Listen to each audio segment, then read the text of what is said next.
दोस्तों, आज मैं आपको एक दिलचस्प कहानी सुनाने जा रहा हूँ। कहानी का शीर्षक है 100 ऊँट। किसी शहर में एक आदमी प्राइवेट कंपनी में नौकरी करता था। वह अपनी ज़िंदगी से खुश नहीं था।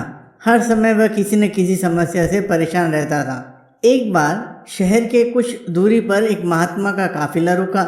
शहर में चारों ओर उन्हीं की चर्चा थी। बहुत से लोग अपनी समस्याएं लेकर उनके पास पहुंचने लगे। उस आदमी ने भी महात्मा के दर्शन करने का निश्चय किया।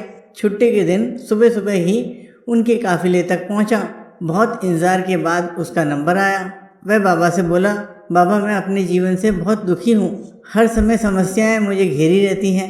कभी ऑफिस की टेंशन रहती है, तो कभी घर की, तो कभी घर पर अनबन हो जाती है, और कभी अपने सेहत को लेकर परेशान रहता हूँ। बाबा, कोई ऐसा उपाय बताइए कि मेरे जीवन में सभी समस्याएं खत्म हो जाएं और मैं चैन से जी सकूं। बाबा मुस्कुराए और बोले, पुत्र, आज बहुत देर हो गई है।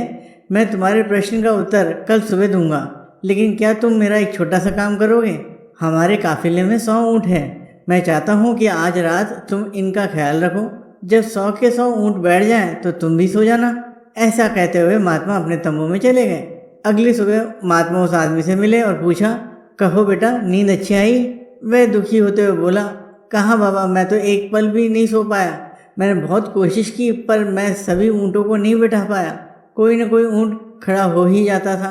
बाबा बोले, बेटा, कल रात तुमने अनुभव किया कि चाहे कितनी भी कोशिश कर ले, सारे ऊँट एक साथ नहीं बैठ सकते। तुम एक को बिठाओगे तो कहीं और दूसरा खड़ा हो जाएगा। इस तरह तुम एक समस्या का समाधान करोगे तो किसी कारणवश दूसरी खड़ी हो जाएगी। पुत्र, जब तक जीवन है ये समस्याएं तो बनी ही रहती है, कभी कम तो कभी ज़्यादा। तो हमें क्या करना चाहिए? आदमी ने जिज्ञासावश पूछा। इन समस्याओं के बावजूद जीवन का आनंद लेना सीखो।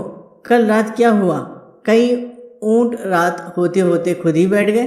कई तुमने अपने प्रयास से बिठा दिए। बहुत से ऊँट तुम्हारे प्रयास के बाद भी नहीं बैठे, और बाद में तुमने पाया कि उनमें से कुछ खुद ही बैठ गए।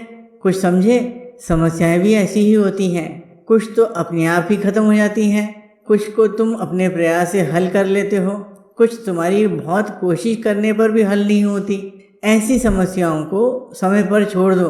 उचित समय पर वे खुद ही खत्म हो जाती हैं। जीवन है तो कुछ समस्याएं रहेंगी ही रहेंगी, पर इसका ये मतलब नहीं कि तुम दिन रात उन्हीं के बारे में सोचते रहो। समस्याओं को एक तरफ रखो और जीवन का आनंद लो। चैन की नींद सो। जब उनका समय आएगा तो खुद ही हल हो जाएंगे।